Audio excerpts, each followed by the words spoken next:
शाळेत असताना अनेक मुलांची भांडणं होत असतात, काहीसे वाद होतात, त्यानंतर किरकोळ मारामारी सुद्धा होते। मात्र नाशकात एक धक्कादायक घटना समोर आलेली आहे।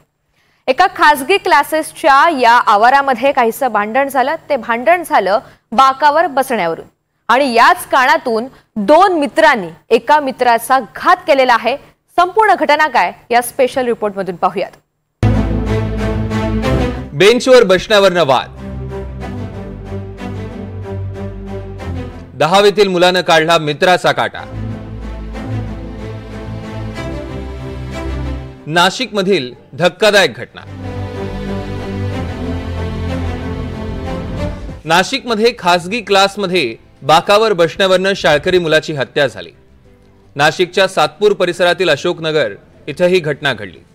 10वीत शिकणाऱ्या यशराज गांगुर्डे या विद्यार्थ्याचा बेंचवर बसण्यावरनं त्याच्या दोन मित्रांसोबत वाद झाला। त्यानंतर हा राग मनात धरून यशराजला इतर दोघांनी घेरलं आणि बेदम मारहाण केली। जबर मार लागल्यानं तो जागीच बेशुद्ध झाला। दुर्दैवानं त्याचा उपचारादरम्यान मृत्यू झाला। यशराज गांगुर्डे हा 16 वर्षाचा मुलगा, याचा आणि त्याच वर्गातल्या इतर दोन विधी संघर्षित बालकांचे वादविवाद झाला होता, भांडणं झाले।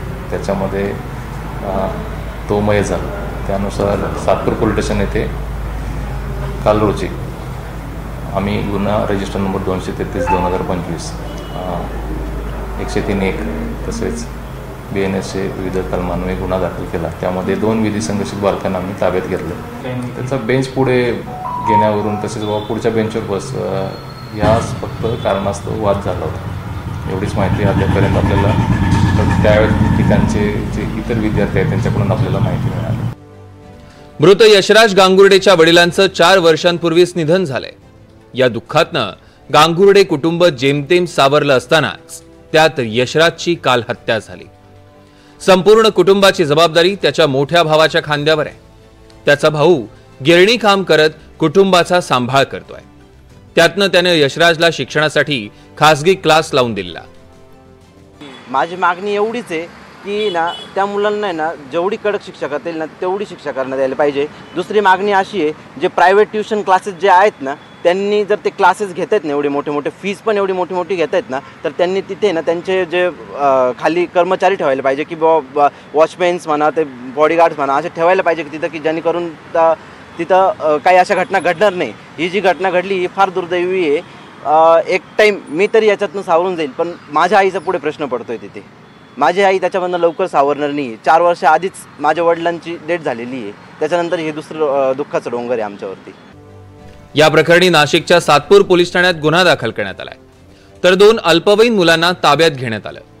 या अल्पवयीन मुलांचं शाळा, कॉलेज, क्लासेसमध्ये समुपदेशन होणं गरजेचं असल्याचं आता पुन्हा समोर येत आहे। जे शाळांमध्ये किंवा ज्युनियर कॉलेजपर्यंत शिकणारे जे मुलं आहेत त्यांच्या पालकांनी त्याचबरोबर जे शाळा क्लासेस आहेत यांनी नक्कीच त्यांना मूल्य शिक्षण आपण जे म्हणतो किंवा समुपदेशन या गोष्टी संदर्भातलं हे नक्कीच केलं पाहिजे।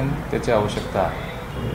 त्या क्लासेसच्या बाहेरचे असणारे CCTV, त्याचबरोबर इथे CCTV आम्ही चेक केले, त्यामध्ये काही गोष्टी आम्हाला आढळून आल्या आणि त्याचा तपासासाठी नक्कीच उपयोग होतो।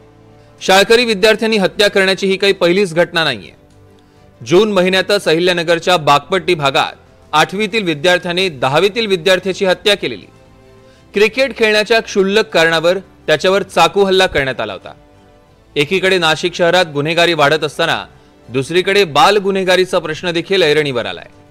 हा प्रकार किरकोळ वादातनं झाला असला तरी देखील मुलांच्या रागावर नियंत्रण मिळवणं हे मोठं आव्हान बनलंय।